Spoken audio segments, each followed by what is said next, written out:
Vamos agora procurar compreender um pouco melhor este evento chamado de o Tribunal de Cristo. Primeiro nós vamos ver qual é a sua base bíblica, depois nós vamos trabalhar com o propósito deste julgamento, analisar quando e onde isto acontecerá, entender um pouco mais sobre as referências de valor deste juízo e qual será o resultado deste juízo. Entendo que quando nós respondermos todas essas perguntas pela palavra de Deus, nós teremos então uma compreensão muito melhor do que vem a ser o termo e o evento, o Tribunal de Cristo. Qual é a sua base bíblica? Ora, em Romanos 14:10 e 2 Coríntios 5:10 é falado explicitamente este termo, o Tribunal de Cristo. Em Romanos 14:10 está escrito: mas tu, por que julgas a teu irmão? Ou tu também, por que desprezas ao teu irmão? Pois todos havemos de comparecer ante o tribunal de Cristo. Em 2 Coríntios 5:10, porque todos devemos comparecer ante o tribunal de Cristo, para que cada um receba segundo o que tiver feito por meio do corpo, ou bem ou mal. O mal aqui vem do kakos, em grego, no sentido de coisas sem valor, de coisas inúteis, de coisas que não se projetam para frente ou para a eternidade. Fica bem claro aqui que Paulo inclui a ele e a toda a igreja neste evento, que ele chama de Tribunal de Cristo. Portanto, trata-se de uma coisa concreta e real e que envolverá cada um que compõe a igreja do Senhor. Então, nós já podemos começar a compreender o Tribunal de Cristo como um evento no qual cada um individualmente será avaliado de uma forma que nós vamos ver um pouquinho mais adiante. Mas é uma coisa real, concreta e que vai acontecer. E cada um de nós que compõe a Igreja do Senhor teremos que passar por este tribunal. Procurando entender então qual o propósito deste tribunal, nós vamos ler aqui alguns versículos. Existem na Palavra de Deus, só no Novo Testamento, mais de 20 vezes a menção da palavra recompensa ou galardão. Vamos ler esses versículos para que a gente possa concluir das Escrituras qual será então o propósito deste tribunal. Porque todos temos que comparecer em Romanos 14:10. Mas tu, porque julgas a teu irmão, ou tu também, porque desprezas teu irmão? Pois todos havemos de comparecer ante o tribunal de Cristo, de maneira que cada um de nós dará conta de si mesmo a Deus. Todos devemos comparecer, em 2 Coríntios 5:10, porque todos devemos comparecer ante o tribunal de Cristo, para que cada um receba segundo o que tiver feito por meio do corpo, ou bem ou mal. Porém, em João 5:24 e Romanos 8:1 está escrito: em verdade vos digo que quem ouve a minha palavra e crê naquele que me enviou, tem a vida eterna, não entra em juízo, mas passou da morte para a vida. Em Romanos diz: agora, pois, já nenhuma condenação há para os que estão em Cristo Jesus. Em Apocalipse 22, o Senhor diz: o meu galardão está comigo, para dar a cada um segundo a sua obra. Portanto, nós podemos tirar destes versículos a seguinte conclusão. Primeiro, nesse tribunal as pessoas darão conta de si mesmo a Deus. É individual, cada um por si comparecerá. E as suas obras serão então avaliadas pelo fogo, conforme nós veremos um pouco mais à frente. Ele receberá segundo o que tiver feito por meio do corpo, ou coisas de valor que se projetam na eternidade, ou coisas inúteis que não têm valor para a eternidade, portanto não redundarão em nenhum tipo de galardão. E também em Apocalipse 22:12, para dar a cada um segundo a sua obra. Concluindo também aqui, conforme está escrito em João 5 e Romanos 8, nós entendemos que esse juízo ele não tem o objetivo de avaliar a salvação eterna ou a salvação da alma de cada um. Quando Paulo fala aqui todos, ele inclui a si mesmo e toda a igreja. Mas como a igreja está livre do juízo final, pelas palavras de João 5:24 e Romanos 8:1, nós temos que entender que, enquanto a salvação da igreja não é submetida mais a juízo, as suas obras não têm isenção, mas serão sim submetidas a uma avaliação e ao juízo do tribunal de Cristo. O tribunal de Cristo é então um processo de julgamento das obras de cada um, e que não leva à condenação das almas, mas sim à recompensa ou galardão individual de cada um daqueles que compõem a Igreja do Senhor Jesus Cristo. Quando e onde isso acontecerá? Vamos analisar também um outro aspecto, que essa recompensa individual, ela é um princípio universal. E ela envolve todos os homens, não apenas a Igreja de Deus. Em Isaías 40, versículo 10, está escrito: Eis que o Senhor Jeová virá como forte, e o seu braço dominará, e eis que o seu galardão vem com ele, e o seu salário diante da sua face. Em Isaías 62:11 está escrito: Eis que o Senhor fez ouvir até extremidades da terra. Dizei à filha de Sião: Eis que a tua salvação vem. Eis que com ele vem o seu galardão e a sua obra diante dele. Em Mateus 16:27, porque o Filho do Homem virá na glória de seu Pai, com os santos anjos, e então dará a cada um segundo as suas obras. Em Apocalipse 22:12 está escrito assim: Eis que cedo venho, e o meu galardão está comigo para dar a cada um segundo a sua obra. E em Apocalipse 20:13 diz assim: E deu o mar os mortos que nele havia, e a morte e o inferno deram os mortos que neles havia, e foram julgados cada um segundo as suas obras. Então, o galardão está com ele, o seu salário diante da sua face. Isso é uma verdade que se repete ao longo das Escrituras em vários versículos. Aqui nós estamos citando 5 versículos, mas existem outros ainda. Com ele vem o seu galardão, a sua obra está diante dele. Ele virá com seus anjos e dará a cada um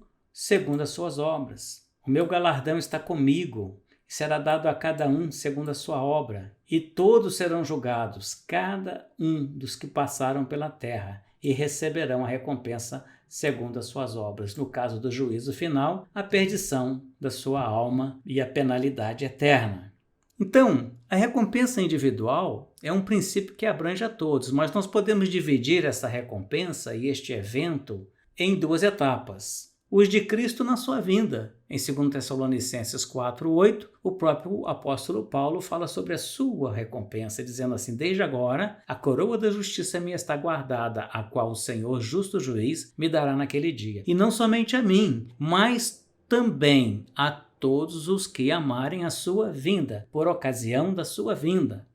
E também, como está escrito em 1 Pedro 5:4, e quando aparecer o sumo pastor, alcançareis a incorruptível coroa de glória. Isso quer dizer que, pelo aparecimento, pela manifestação do Senhor Jesus Cristo para a sua igreja, ele trará ali consigo muitas coisas, inclusive o nosso galardão, conforme escrito em Apocalipse 22:12. E os ímpios, então, receberão também a sua recompensa, só que no juízo final. A sua recompensa eterna, em Apocalipse 23, e deu o mar os mortos que nele havia, e a morte e o inferno deram os mortos que deles havia, e foram julgados cada um segundo as suas obras. Então, a recompensa individual ela é um princípio universal. No entanto, os salvos, os componentes da igreja, aqueles que estarão diante de Deus por toda a eternidade, recebem a sua recompensa aqui no Tribunal de Cristo. O Tribunal de Cristo é um evento exclusivo para a Igreja do Senhor Jesus.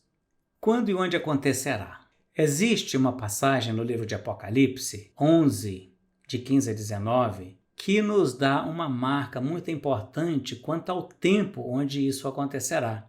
Ao tocar a 7ª trombeta, vamos ler Apocalipse 11, de 15 a 19. E tocou o 7º anjo a trombeta, e houve no céu grandes vozes que diziam: Os reinos do mundo vieram a ser de nosso Senhor e do seu Cristo, e ele reinará para todos sempre. E os 24 anciãos, que estão assentados em seu trono diante de Deus, prostraram-se sobre o seu rosto e adoraram a Deus, dizendo: Graças te damos, Senhor, Deus Todo-Poderoso, que és e que eras e que hás de vir, e que tomaste o teu grande poder e reinaste. E iraram-se as nações, e veio a tua ira, e o tempo dos mortos para que sejam julgados, e o tempo de dares o galardão aos profetas, teus servos, e aos santos, e aos que temem o teu nome, a pequenos e grandes, e o tempo de destruíres os que destroem a terra. E abriu-se no céu o templo de Deus, e a arca do seu concerto foi vista no seu templo, e houve relâmpagos, e vozes, e trovões, e terremotos, e grande saraiva.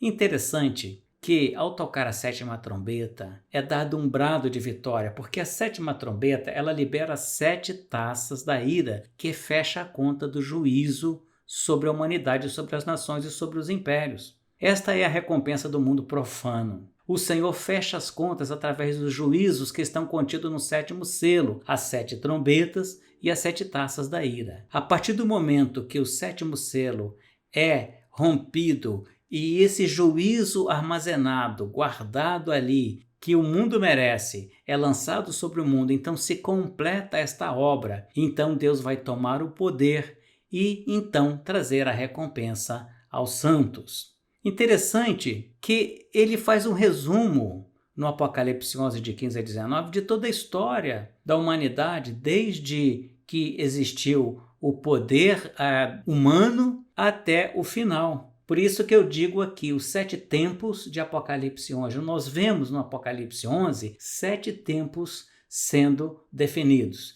Não necessariamente eles estão aqui em uma ordem temporal, mas esses 7 tempos é uma marca, é um resumo. E é maravilhoso de ver como a palavra de Deus é tão precisa, é tão poderosa, é como um relógio perfeito onde cada palavra é como uma engrenagem que tem o seu valor, que tem a sua utilidade, que tem uma função em toda a história que o Senhor quer nos revelar através da sua palavra. A palavra de Deus é precisa, harmônica e poderosa. E aqui nós vemos este resumo de uma forma muito interessante. Tempo 1, ele fala sobre o tempo de tomar o poder, após tocar a 7ª trombeta e liberar as 7 taças e romper então os 7 selos e completar os juízos que estão contidos no 7º selo.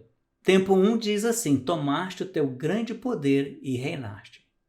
Fala também sobre o tempo 2, o tempo das nações. Iraram-se as nações, significa que por um período muito grande de tempo, as nações, os dominadores, os grandes líderes, o cavaleiro do cavalo branco dominou as nações, dominou as pessoas, a humanidade. Iraram-se as nações. Iraram-se porque elas praticaram um comando, elas praticaram um governo em oposição a Deus e profano. No entanto, o tempo 3 é o tempo da ira, e veio a tua ira, quando o 7º selo é então rompido. Então aparece as 7 trombetas e as 7 taças do juízo e traz de volta ao mundo um acerto de contas para fechar as contas antes de entrar no milênio, que é o reino do Senhor. Fala também no tempo 4, que é o tempo dos mortos, o tempo para que os mortos sejam julgados. E neste caso nós temos que entender que na sequência vai haver o julgamento dos mártires da grande tribulação, em Apocalipse 24, isto é reverenciado, e o julgamento final de todos os mortos. Todos os mortos, todos aqueles que passaram pela terra, serão julgados. Aqueles que morreram durante a grande tribulação, referencia-se ali em Apocalipse 24, o tipo de julgamento que eles terão, e eles retornarão à vida por ter dado a sua vida, mantendo seu testemunho diante da besta, diante de um mundo revoltado e contrário a Deus, o que vai acontecer na última semana de Daniel. O tempo 5 fala do tempo do galardão. Aqui se refere exatamente ao tribunal de Cristo, porque este galardão que ele se refere aqui agora é o galardão para os servos de Deus. Diz assim: o tempo de dares o galardão aos profetas, teus servos, e aos santos, e aos que temem o teu nome, a pequenos e a grandes. E temos também agora o tempo 6, que é o tempo de destruir os impérios humanos e profanos e contrários às determinações divinas, cujo auge é o império da besta através do anticristo, e o tempo de destruir os que destroem a terra. E ali, então, o Senhor vai consumar a ira e a destruição do anticristo, da besta, representando todos os impérios humanos que estão ali comandando e querendo tomar o poder da terra para si pela violência e através da profanidade. E fala também aqui sobre o tempo 7, que é o tempo do concerto. A arca do seu concerto foi vista no seu tempo. O que significa isso aqui na palavra de Deus? Significa que vai haver agora um reinado. Ele está falando do milênio, o reinado onde Deus vai cumprir as suas promessas a Israel, onde Deus vai também fazer um conserto com a humanidade, e quem vai governar agora é Cristo com a sua igreja. Observe que este domínio sobre a terra será da igreja e do Senhor Jesus Cristo no plano glorificado, através de Israel e daqueles que ressuscitaram na primeira ressurreição, no plano terreno, no plano das nações. São duas coisas que vão estar ligadas, conectadas ao poder e ao domínio de Deus. A igreja e Cristo, no seu estado glorificado, e a nação de Israel também, com aqueles que ressuscitaram na primeira ressurreição e reinarão com Cristo durante 1000 anos. A terra será dada aos santos do Altíssimo, e este é o significado do versículo 19, dizendo: e abriu-se o céu no templo de Deus, e a arca do seu concerto foi vista no seu templo. Observe que no céu existe um templo, que nós havíamos aqui visto através do tabernáculo, do templo de Israel, é uma figura daquilo que existe diante de Deus no céu. Este concerto está lá no templo de Deus. E abriu-se no céu o templo de Deus e a arca do seu concerto foi vista, significando o tipo de governo que vai acontecer nos próximos 1000 anos. Então, muito interessante nós vermos aqui que dentro desses 7 templos, não necessariamente nessa ordem temporal, nós poderíamos fazer um estudo de colocar isso numa sequência temporal, mas nós não vamos fazer agora. Aqui aparece então o tribunal de Cristo, que é o tempo 5, o tempo de dares o galardão aos profetas, teus servos, e aos santos, e aos que temem o teu nome, a pequenos e a grandes. Então, não é difícil entender, por tudo que foi dito, que o julgamento das obras e o galardão dos santos, ele será concedido ao retorno do Senhor Jesus nas nuvens, quando ele se encontrar com a plenitude da igreja. O que é a plenitude da igreja? São toda a igreja reunida, incluindo os ressuscitados e os vivos que foram transformados pelo arrebatamento.